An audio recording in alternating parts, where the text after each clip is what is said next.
नमस्कार सभी को। सभी लोग क्लास को शेयर कर दीजिए। जैसे आप देख रहे हैं अभी बीपीएससी टीआरई 3 की एग्जाम डेटा आ गई है, उसी की रिगार्डिंग किरण पब्लिकेशन का प्रैक्टिस सेट आता है 1 to 5 क्लास के लिए, जिसमें 18 सेट दिए होते हैं। उसी को हम करा रहे हैं। उसके जो मैथ रीजनिंग के सवाल हैं उनको प्रत्येक दिन एक सेट को करा रहे हैं। अभी हमारा दूसरा सेट है। अगर हमारी क्लासें अच्छी लगती हैं तो हमारे चैनल को सब्सक्राइब करिएगा और उनके पास भेजिएगा जो बीपीएससी टीआरई 3 की तैयारी कर रहे हैं। चलिए सेट को स्टार्ट करते हैं। तो पहला क्वेश्चन दे रखा है, एक 100 मीटर लंबी रेलगाड़ी जो 20 किलोमीटर प्रति घंटे की रफ्तार से चल रही है, एक टेलीकॉम खंभे को पार करने में वह कितना समय लेगी। तो बेटा ट्रेन की लंबाई कितनी है, 100 मीटर है। ये 20 किलोमीटर प्रति घंटे की चाल से चल रही है। तो बेटा इधर मीटर में दिया हुआ है, तो ये इधर 20 किलोमीटर पर हावर्स दिया हुआ है, इसी हम किस में चेंज करेंगे, मीटर पर सेकंड में। मीटर पर सेकंड में चेंज करने के लिए 5/18 से मल्टीप्लाई करना पड़ता है। अगर आपको मीटर पर सेकंड दिया हो उसे हावर्स में चेंज करने के लिए किलोमीटर पर हावर्स में, तो 18/5 से मल्टीप्लाई कर देंगे। तो बेटा 18/5 से मल्टीप्लाई कर देंगे, ये कितना हो गया, 100 हो गया, 100/18 हो गया। एक फॉर्मूला होता है जब हम इसकी चाल ज्ञात करने के लिए, क्या होता है, दूरी बट्टे समय होता है। आप सभी को पता होगा, पढ़ा भी होगा।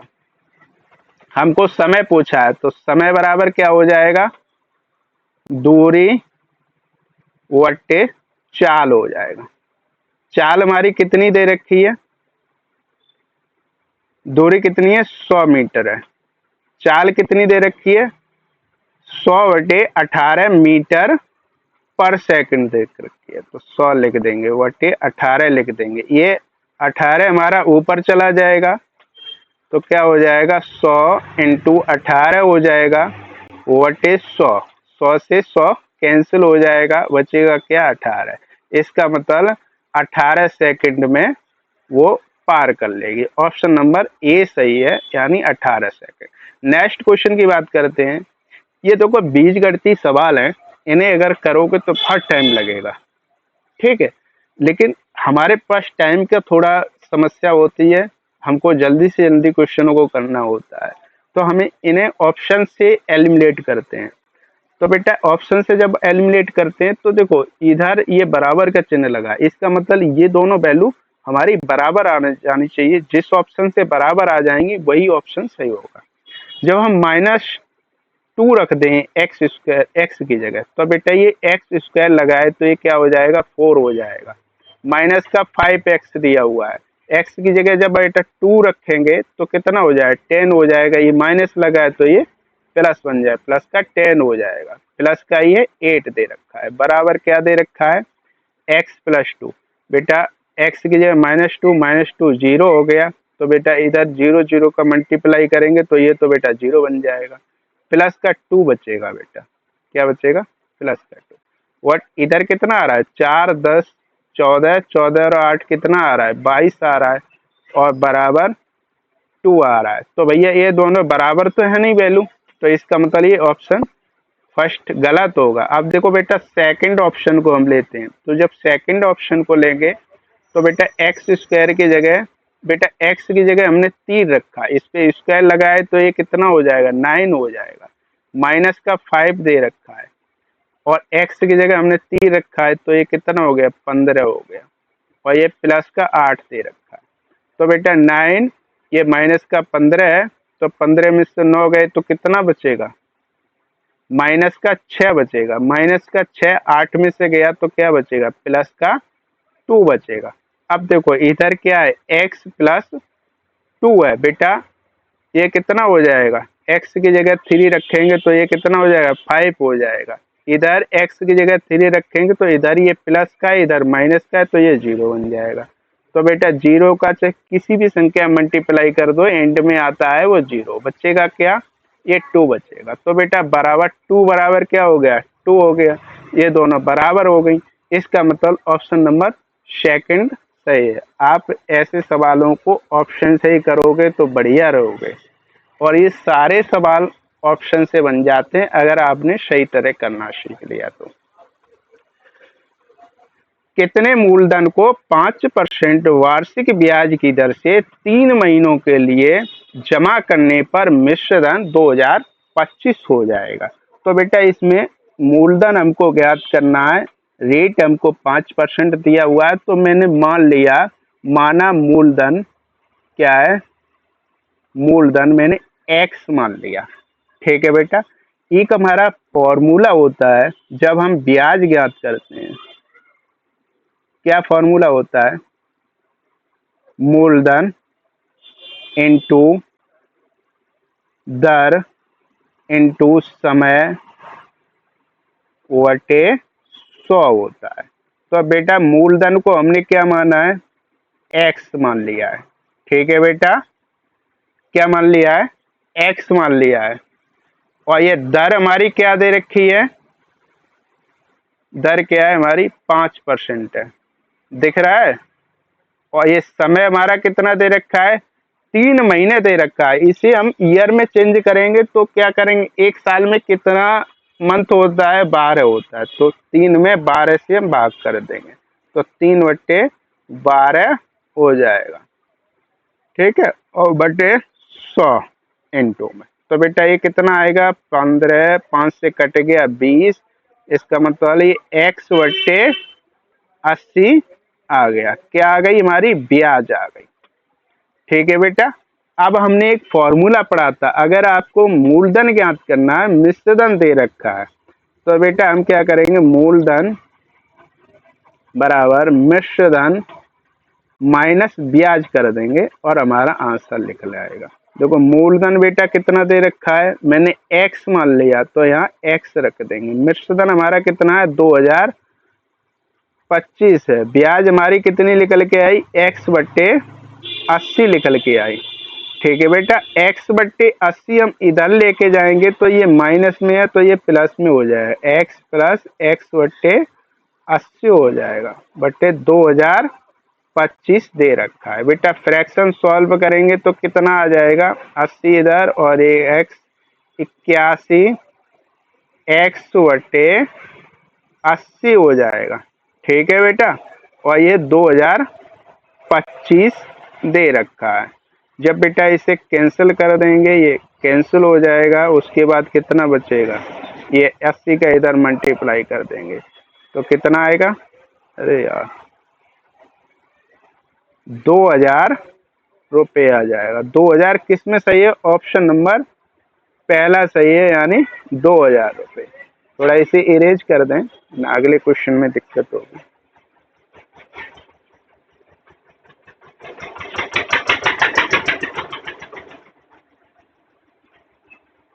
थोड़ा पेन गड़बड़ कर रहा है,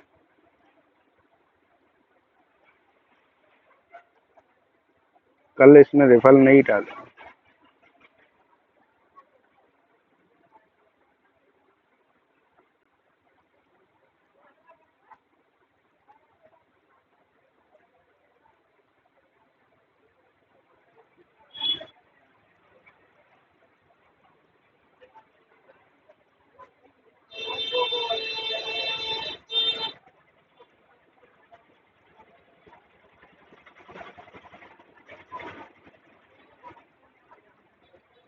अब बेटा नेक्स्ट क्वेश्चन की हम बात करते हैं।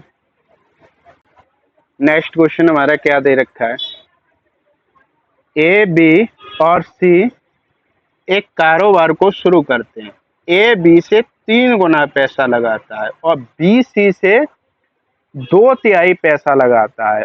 ए बी सी की पूंजियों का अनुपात ज्ञात करना है। बेटा जब अनुपात की बात आती है तो कुछ नहीं करना है बेटा, बी से 3 गुना पैसा कौन लगाता है, ए लगाता है। मान लेता हूं, इधर हम मान लेता हूं बी ने 1 रुपये लगाया, ए बी सी ज्ञात कर, माने बी ने 1 रुपये लगाया, तो बी से 3 गुना पैसा कौन लगाता है, ए लगाता है। इसका मतलब जब इसने 1 रुपया लगाया होगा तो इसने 3 गुना यानी 3 रुपये लगाए होंगे। ठीक है बेटा, अब वो बात कर रहा है बी सी से 2/3 पैसा लगाता है, कितना, 2/3 पैसा लगाता है। इसका मतलब किससे लगाता है, वो सी से 2/3। तो मान लेता हूं सी ने 1 रुपया लगाया होगा, तो इसने कितना लगाया होगा, दो तिहाई यानी 2/3 लगाया होगा। अब बस क्वेश्चन बन गया।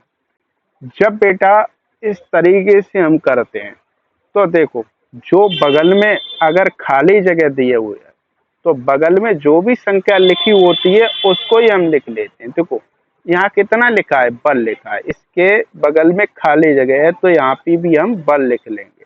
इसके बगल में हम क्या लिखेंगे, यहाँ खाली जगह है 2/3 लिखेंगे, जो संख्या दी होती है।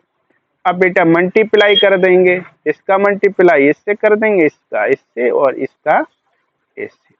तो बेटा 2/3 का 2/3 से किया तो कितना हो गया, 6/3 हो गया। और ये वन का 2/3 से किया तो 2/3 हो जाएगा। ठीक है बेटा, नेक्स्ट वन का वन से करेंगे तो वन हो जाएगा। अब देखो इसे वट्टे में दिया हुआ है, इसको हटाएंगे तो ये नीचे वाली जो संख्या है इनका एलसीएम ले लेते हैं, कितना आया, 3 आया। तो यह कितना हो गया, फ्रैक्शन सॉल्व कर देंगे उसी तरीके से हटाने के लिए। इधर 2 हो जाएगा, इधर ये मल्टीप्लाई होगा 3 हो गया।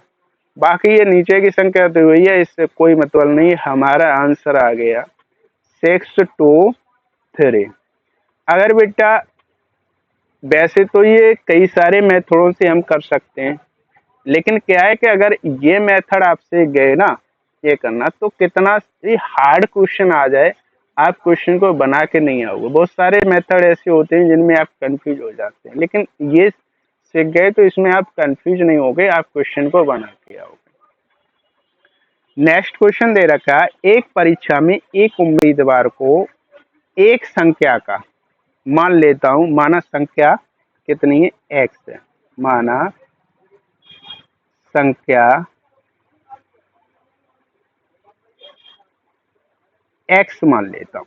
ठीक है बेटा, 5/14 ज्ञात करने के लिए कहा गया, लेकिन भूलवश उसने 5/4 निकाल लिया, जिससे उसका अंतर कितने का आ गया, 25 का अधिक आ गया, यानी 25 अधिक आ गए।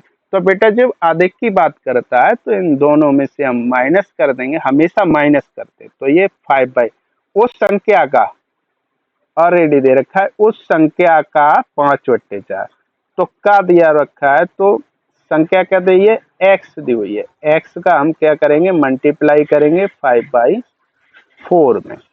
ठीक है बेटा, और ये माइनस का साइन लगाएंगे, क्यों लगाएंगे, क्योंकि इसमें 25 अधिक आ रहा है, जब अधिक की बात होती है तो हम उनके माइनस करते हैं। एक संख्या का, संख्या क्या है हमारी, एक्स है, एक्स का 5/14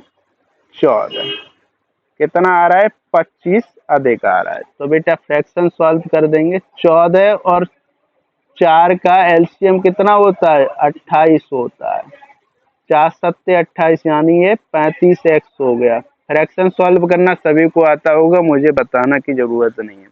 ये 14 है, 14×2 = 28 यानी ये 10x हो गया बटे 14 हो गया। ठीक है, बटे 25। अब बेटा 35x में से 10x गए, कितने बचेंगे हमारे, 25x बचेंगे, बटे कितना है, 28। इधर 25 दे रखा है।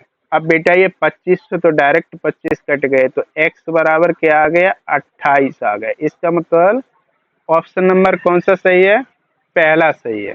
ठीक है बेटा, कर लोगे, सबको समझ में आ गया होगा। इस थोड़ा इरेज कर दें, अरे यार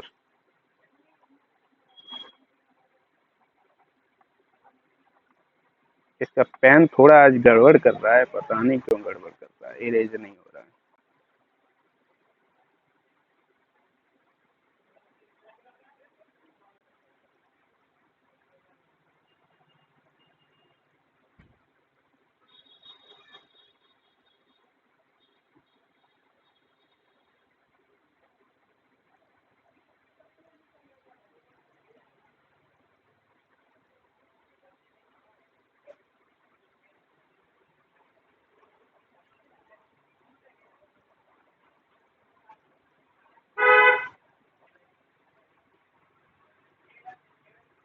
नेक्स्ट क्वेश्चन हमारा क्या दे रखा है?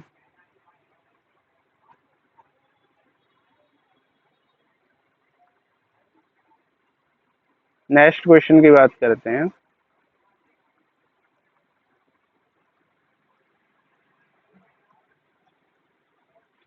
देखो बेटा, root 30 plus root 30 plus root 30, अगर इस टाइप से संख्या दी जाती है तो कुछ नहीं करना है, एक बात ध्यान रखनी है। अगर यहाँ पे प्लस का साइन लगा है तो बेटा इनके फैक्टर कर लो। फैक्टर क्या होंगे? 5 और 6 होंगे, यानी डिफरेंस कितना होना चाहिए? जब फैक्टर करें तो डिफरेंस 1 का आना चाहिए। देखो 6 में से 5 घटाएंगे तो डिफरेंस कितना आया? 1 का आया। अगर प्लस का साइन दिया हुआ है तो बड़ी वाली संख्या हो जाएगी। बड़ी वाली संख्या क्या है? 6 है। अगर माइनस का चिन्ह दिया होता तो ये छोटी वाली संख्या हो जाती, 5 हो जाती। अब बेटा प्लस का चिन्ह दिया हुआ है तो ऑप्शन नंबर 3 सही हो जाएगा, यानी 6 हमारा आंसर आ जाएगा। नेक्स्ट क्वेश्चन की बात करते हैं। यदि x बराबर 3 प्लस रूट 8 है तो x square plus 1y x ज्ञात करना है। तो बेटा इसको हम ज्ञात करेंगे तो एक बात ध्यान रखो, जब हमको x बराबर क्या दे रखा है? 3 प्लस रूट 8 दे रखा है, ठीक है बेटा। 3 प्लस रूट 8 दे रखा है। अरे यार, तो बेटा इसे अगर हम रिवर्स कर देंगे, इसे 1y x लिख देंगे, 1y x लिख देंगे तो क्या हो जाएगा? ये प्लस में दे रखा है, वहां हो जाएगा 3 माइनस रूट 8 हो जाएगा, यानी माइनस का साइन आ जाएगा। अब बेटा इसको हम लिख लेंगे, हम x प्लस 1y x का होल स्क्वायर बराबर क्या होता है? अगर हम इसे a मान लेते हैं, इसे b मान लेते तो बेटा एक आइडेंटिटी पड़ी होगी, a प्लस बी का होल स्क्वायर बराबर क्या होता है? A square plus B square plus का 2ab। तो बेटा a की जगह क्या लिखेंगे? एक्स स्क्वायर, प्लस b की जगह क्या लिखेंगे? 1y एक्स स्क्वायर, और ये c की जगह क्या लिखेंगे? प्लस का 2ab। तो 2ab की जगह ये x आएगा, 2 इंटू एक्स आएगा इंटू 1y एक्स। बेटा x से x कैंसिल हो जाएगा, प्लस का ये 2 बचेगा। अब हम क्या करेंगे? इधर हमको x plus 1y x square की वैल्यू पूछी तो हम 2 को इधर ले आएंगे। क्या दे रखा है? x प्लस 1y एक्स का होल स्क्वायर, 2 को इधर लेके आएंगे तो ये माइनस का 2 हो जाएगा, और ये इधर x प्लस 1y एक्स का होल स्क्वायर हो जाएगा, ठीक है बेटा। x प्लस 1y एक्स का होल स्क्वायर, तो बेटा x की वैल्यू क्या आई? 3 प्लस का रूट 8 आई, और 1y एक्स की क्या आई? 3 माइनस का रूट का 8 आया। बेटा माइनस का रूट 8 प्लस का रूट 8 कैंसिल हो जाएगा, और ये माइनस का स्क्वायर माइनस का 2 दिया हुआ है। बेटा 3 और 3 कितना हो गया? 6, 6 का स्क्वायर करेंगे 36, 36 में से 2 घटाएंगे 34। तो ऑप्शन नंबर 3 सही हो जाएगा, यानी 34 हमारा आंसर आ जाएगा, ठीक है बेटा। नेक्स्ट क्वेश्चन की बात करते हैं।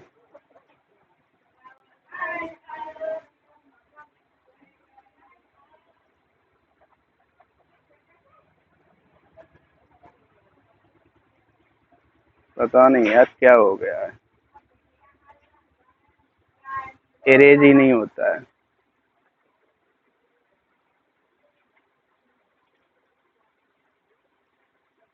नेक्स्ट क्वेश्चन क्या कह रहा है?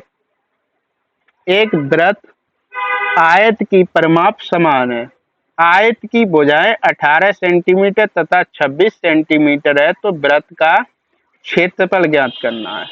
मतलब वृत्त की परिधि और आयत की परिमाप दोनों क्या है? समान है। तो बेटा वृत्त की परिधि क्या होती है? वृत्त की परिधि बराबर क्या है? आयत की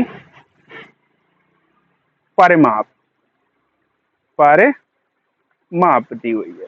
बेटा वृत्त की परिधि क्या होती है? हमारी फॉर्मूला क्या होता है? आयत की परिमाप का क्या होता है 2l प्लस बी होता है, ठीक है बेटा। और वृत्त की परिधि का क्या होता है 2πr होता है, ठीक है, यही फॉर्मूला होता है।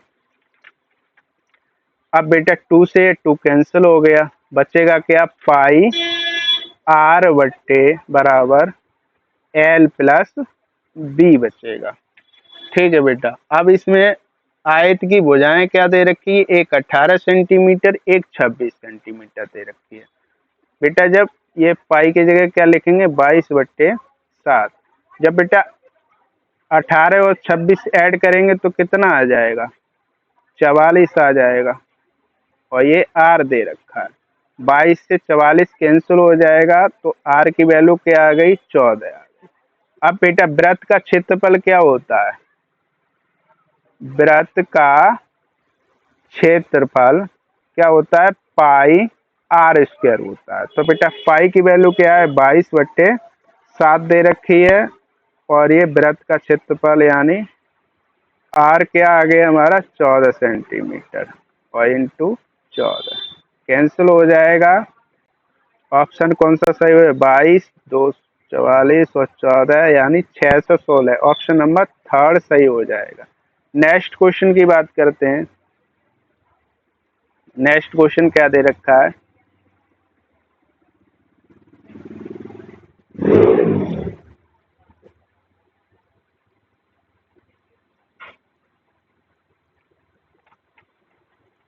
देखो बेटा एक डबल बेड का अंकित मूल्य 75,000 रुपये है। एक दुकानदार इस प्रकार छूट देता है, पहले वो 8% की छूट देता है, फिर 5% की छूट देता है, फिर 2% की छूट देता है।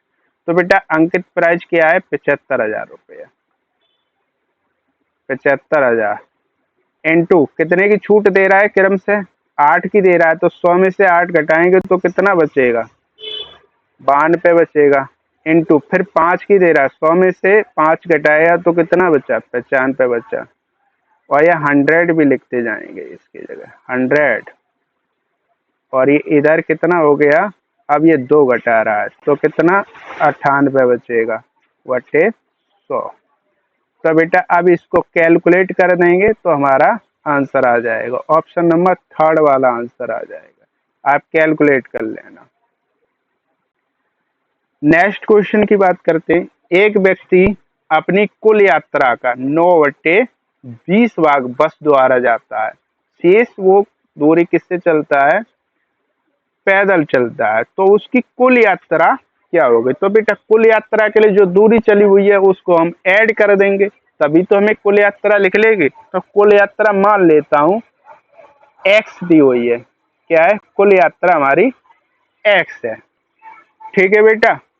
तो ये कुल यात्रा का क्या है 9/20 का लगा हुआ तो x लगा देंगे, और ये प्लस का 10, और कुल यात्रा कितनी दे रखी है x मान ली है। अब बेटा सॉल्व कर देंगे, ये कितना हो गया, ये 9/20 को हम उधर ले जाएंगे 10 बराबर ये x, ये 9/20 अभी प्लस के हैं तो किसके हो जाएंगे माइनस के हो जाएंगे, माइनस के 9/20 x। फ्रैक्शन को सॉल्व करेंगे तो कितना हो जाएगा 20, और 20 में से 9 गया 11, यानी 11/20 हो गया। 10 बराबर 11/x/20। क्रॉस मल्टीप्लाई कर देंगे, इधर क्या हो जाएगा 200 हो जाएगा। x बराबर 2 से बटे 11 आ जाएगा बेटा। कैंसिल कर देंगे तो कितना आ रहा है 11 एकन 11, 8 और 88, 8.8 कुछ आएगा, ठीक है। ऑप्शन नंबर कौन सा सही हो जाएगा, इसमें दे रखा होगा,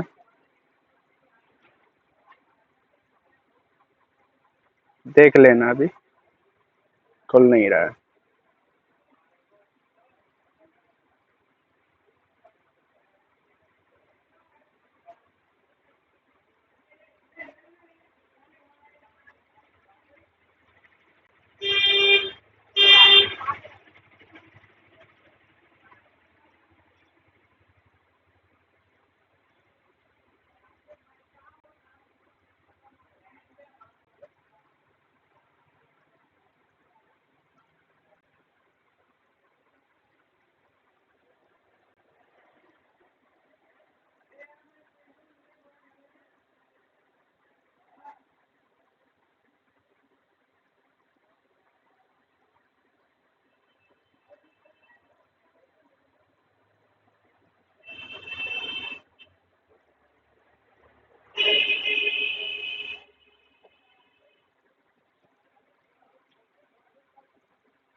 थोड़ा पीडीएफ गड़बड़ हो गई थी, इस वजह से टाइम लगा।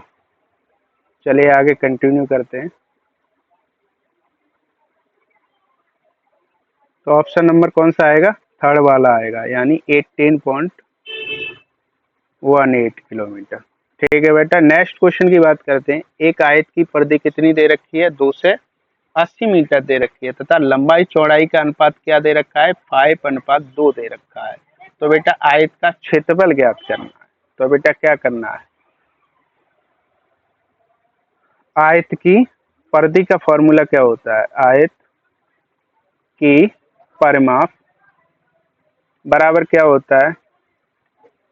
टू कोष्टक में L प्लस B दे रखा है। ठीक है बेटा, तो आयत की परिधि कितनी दे रखी है? 2 से 80 दे रखी है, बराबर क्या हो जाएगा? 2L प्लस B, यानी ये रेशियो में दी हुई है तो 5x लगाएंगे, 5x प्लस 2x यानी 7x हो गया। ठीक है बेटा, ये कैंसिल कर दीजिए, 7 7 चौक 28, 40 हो गया, और ये 20 यानी 20। तो x की वैल्यू हमको कितनी प्राप्त हुई? 20 प्राप्त हुई। अब बेटा जब ये हमने क्या मानी थी, लंबाई चौड़ाई का अनुपात क्या दे रखा है? 5x, और ये 2x दे रखा है, तो x की जगह क्या लिखेंगे? 20 लिखेंगे। तो ये कितना हो गया? 16 आ गया, और ये कितना आ गया? 20 यानी 40 आ गया। लंबाई इसकी 100 मीटर दी रखी है, चौड़ाई 40 दे रखी है। फॉर्मूला लगा देंगे। आयत का क्षेत्रफल ज्ञात करने के लिए क्या होता है? L इंटू बी होता है। आयत का क्षेत्रफल बराबर क्या होता है? L इंटू बी होता है। L हमारी क्या है? 100 है, और B क्या है? हमारी 40 है। कितना हो गया बेटा? 4000 हो गया। ठीक है बेटा, 4000 मीटर स्क्वायर। ये ऑप्शन नंबर थर्ड वाला सही हो जाएगा। नेक्स्ट क्वेश्चन की बात करते हैं। दो संख्याओं का योगफल 29,978 है, या तो उनमें से एक संख्या 18,367 है, तो दूसरी संख्या क्या होगी? तो बेटा इसमें से हम इसको माइनस कर देंगे, बाकी हमारा आंसर आ जाएगा। तो 8 में से 7 गया तो कितना बचेगा? 1 7 1, और ये 6, और ये 1 किस में आ रहा है? ये आ रहा है ऑप्शन नंबर सेकंड। आप माइनस कर लेना। नेक्स्ट क्वेश्चन की बात करते हैं। 3 मजदूरों की मजदूरी 510 रुपये है प्रतिदिन है। 15 मजदूरों की 20 दिन की मजदूरी कितनी होगी? इसमें कह रहा है कि 3 मजदूर हैं, उनको 510 रुपये मजदूरी मिलती है, तो 15 मजदूरों की 20 दिन की मजदूरी ज्ञात करवाइए। तो बेटा हम मजदूरी कैसे निकालेंगे? पहले तो हम एक मजदूर की मजदूरी लिखा लेंगे। तो जब एक की लिखा लेंगे तो हम क्या करेंगे? 3 का 510 से भाग कर देंगे। एक मजदूर की मजदूरी निकालने के लिए 510 से 3 का भाग कर देंगे, तो कितना आ जाएगा? 17, यानी 170 रुपये। अब बेटा 15 मजदूरों की मजदूरी कितनी होगी? जब एक मजदूर को 170 रुपये मिल रहे हैं, तो 15 को कितने मिलेंगे? मल्टीप्लाई कर देंगे 15 का 170 में, और ये कितने दिन के लिए? 20 दिनों के लिए, तो 20 का भी मल्टीप्लाई कर देंगे। तो बेटा आंसर कौन सा आ जाएगा? लगभग ये सेकंड वाला आंसर आ जाएगा। आप ज्ञात कर लेना 15। ठीक है बेटा, नेक्स्ट क्वेश्चन की बात करते हैं। एक 45 किलोमीटर की चाल से गत एक 45 किलोमीटर घंटे की चाल से गतिमान 130 मीटर लंबी एक ट्रेन एक पुल को 30 सेकंड में पार कर लेती है, तो पुल की लंबाई ज्ञात करनी है। तो बेटा मान लेता हूं, माना पुल की लंबाई कितनी है? x मीटर है। ठीक है बेटा, कितनी? x मीटर है। अब वो चल किस चाल से रही है?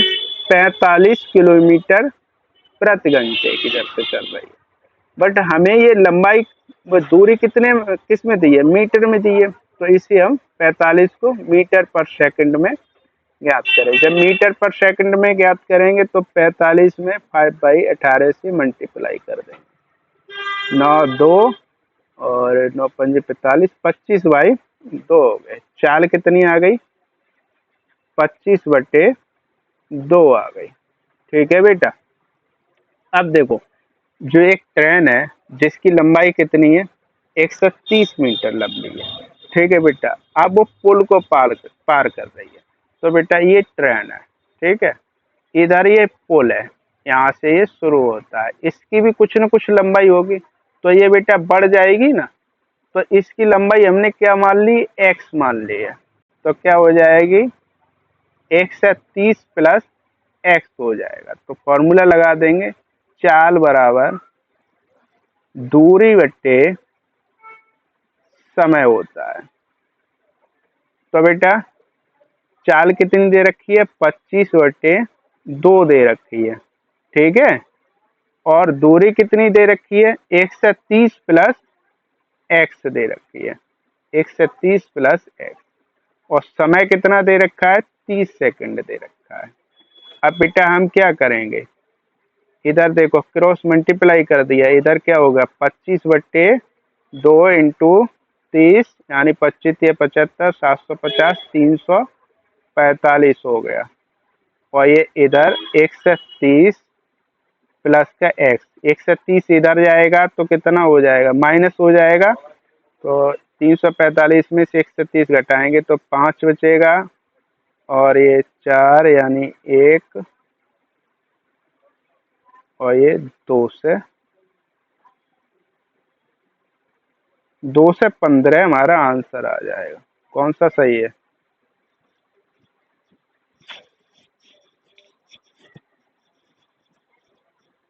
2 से कहाँ गड़बड़ हो गया? 25×75, 750,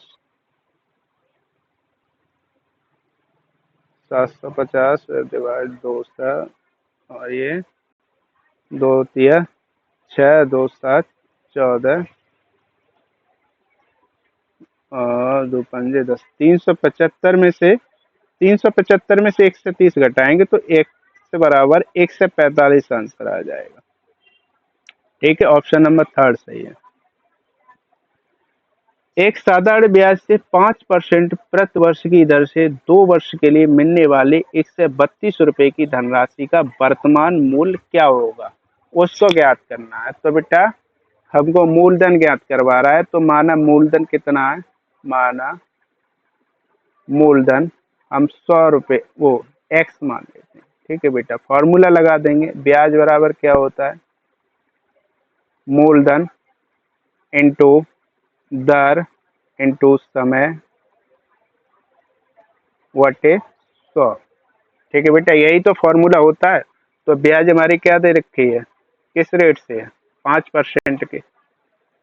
तो बेटा मूलधन हमने एक्स मान लिया है, 5 इंटू समय कितना दे रखा है? 2 साल, वटे 100 कर देंगे तो कितना आएगा?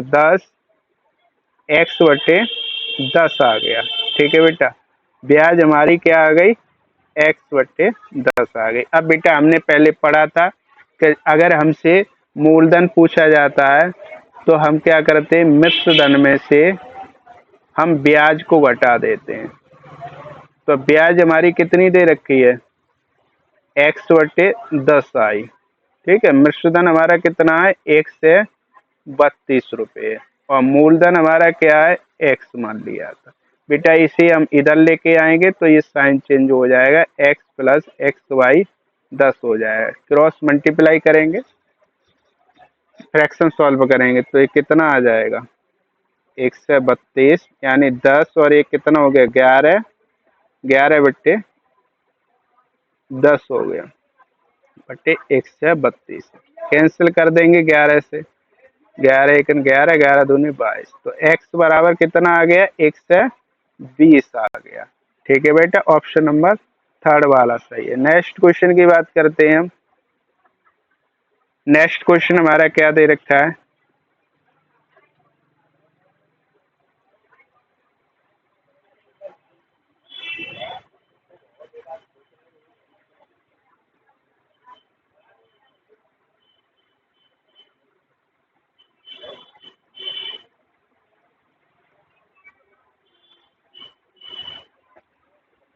नेक्स्ट क्वेश्चन मेरा दे रखा है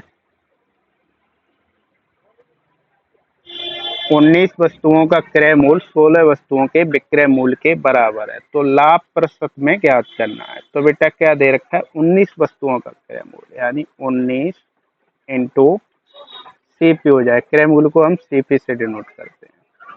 ठीक है बेटा, 16 वस्तुओं का एसपी, तो बेटा सीपी कितना आ जाएगा, 16 आ जाएगा, एसपी कितना आ जाएगा हमारा 19 आ जाएगा। तो बेटा सीपी क्या आ गया, 16 आ गया, एसपी हमारा 19 आ गया। ठीक है बेटा, अब हम ज्ञात कर देंगे, क्या पूछ रहा है, लाभ प्रतिशत में ज्ञात करना है। तो लाभ हमेशा किस पे ज्ञात किया जाता है, क्रय मूल्य पे। क्रय मूल्य हमारा 16 है, तो हम ये 16 रखेंगे। ठीक है, प्रॉफिट कितना हो रहा है, 19 में 16 गया तो कितना हो रहा है, 3 रुपए का प्रॉफिट हो रहा है, इंटू 100 करेंगे। बेटा कैंसिल कर देंगे तो ये 4 है, ये 25 और ये 25 75, 75 बटे 4 आ गया। तो ये 4 4 कितना आ जाएगा, 4 1 4 और ये 18, यानी ऑप्शन नंबर सेकंड सही हो जाएगा। नेक्स्ट क्वेश्चन की बात करते हैं। दो संख्याओं का महत्तम समानुपातक 23 है, उनका लघुत्तम समानुपातक एवं अन्य दो गुणनखंड कितने, 13 और 14। ठीक है बेटा, दो संख्याएं दी हुई हैं, उनके बेटा क्या रेशियो मान लेते हैं, क्या दे रखा है, 13 और 14 दे रखा है, तो बड़ी संख्या ज्ञात करनी है। तो बड़ी संख्या ज्ञात करने के लिए हम क्या करेंगे, इनमें मल्टीप्लाई कर देंगे 23 का, 13 में 23 का करेंगे तो छोटी संख्या आएगी, 14 में 23 का करेंगे तो बड़ी संख्या आ जाएगी। तो 4 3 12, यानी इसका मतलब ऑप्शन नंबर थर्ड वाला आएगा। नेक्स्ट, एक दुकानदार 5 पेंसिलों की एक पैकेट को कितने में देता है, 12.5 रुपए में देता है, जबकि प्रति पेंसिल 30 रुपए लेता है। मोहन ने 23 पेंसिल खरीदी, इसका मतलब उसने चार तो उसने पेंसिलों के पैकेट लिए होंगे, तो 4 पेंसिलों के पैकेट कितने के हो गए, 50 रुपए के हो गए, और बचे क्या 3 पेंसिल, तो वो एक पेंसिल कितने की दे रहा है, 3 रुपए की दे रहा है। तो 3 3 9, यानी कितने हो गए, यानी 59 रुपए हो गए। तो ऑप्शन नंबर पहला सही है, यानी 59 रुपए। नेक्स्ट क्वेश्चन की बात करते हैं। एक पतलून के लिए 1 मीटर 20 सेंटीमीटर कपड़े की आवश्यकता पड़ती है, तो 10 पतलून बनाने के लिए कितने कपड़े की आवश्यकता पड़ेगी। तो बेटा 10 का मल्टीप्लाई कर देंगे। मल्टीप्लाई कैसे करेंगे, इसे अब मीटर में दिया हुआ है, इसे भी सेंटीमीटर में चेंज कर लोगे। तो 1 मीटर में कितने सेंटीमीटर होते हैं, तो 100। तो ये 100 प्लस 20 हो जाएगा, यानी कितना हो गया, 120 हो गया। अब 120 में 10 का मल्टीप्लाई कर देंगे तो कितना आ जाएगा, 1200 मीटर आ जाएगा। ठीक है, अब 1200 मीटर, सेंटीमीटर आ जाएगा, यानी 1200 सेंटीमीटर। अब बेटा सेंटीमीटर को मीटर में कन्वर्ट करेंगे तो 100 का डिवाइड कर देंगे तो क्या हो जाएगा, 12 मीटर। हमारा ऑप्शन नंबर थर्ड आंसर आ जाएगा।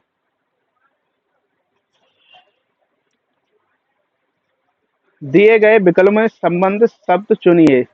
अगर कोण दिया हुआ है, कोण को रेडियन और तो दाब को क्या होगा, पास्कल हो जाएगा।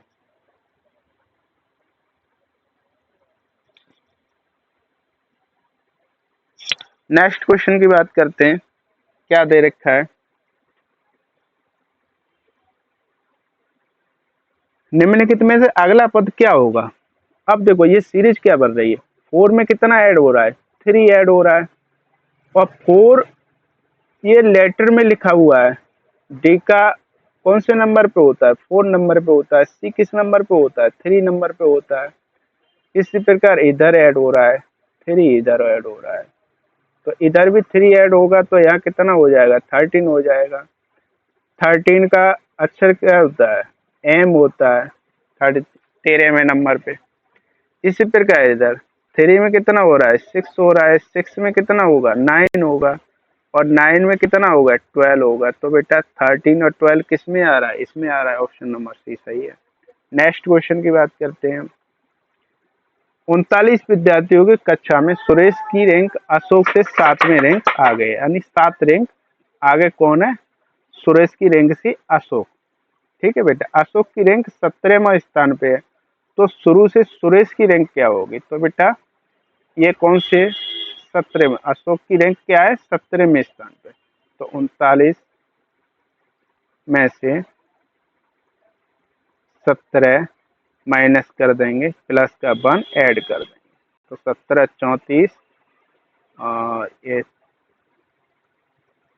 कितना हो जाएगा? 2 हो जाएगा, 2 और ये 3 और ये इधर 2, यानी शुरू से इसकी रैंक क्या होगी? 23 में होगी। अब बेटा पूछ किसकी रहा है? सुरेश की। सुरेश कितना आ गया? 7 रैंक आ गया। तो बेटा 23 में से 7 माइनस कर देंगे तो कितना आएगा?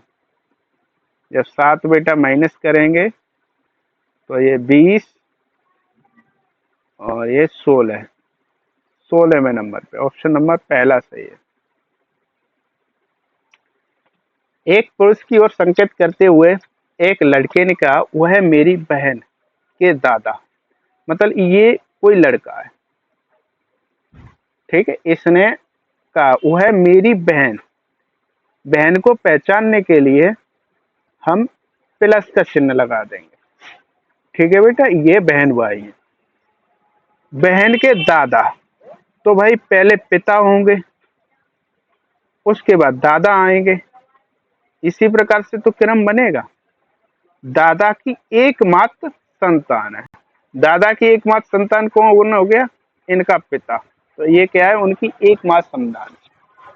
उसी प्रकार से पुरुष लड़के से किस प्रकार संबंधित है? पुरुष लड़के का कौन लगा?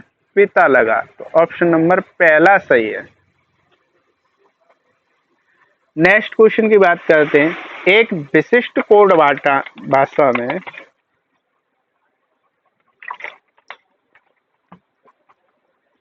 लाइट को वो MJHIU लिखा जाता है। इस कोड भाषा में फ्रेम को क्या लिखा जाएगा? तो बेटा इनमें कितना इंक्रीज हो रहा है?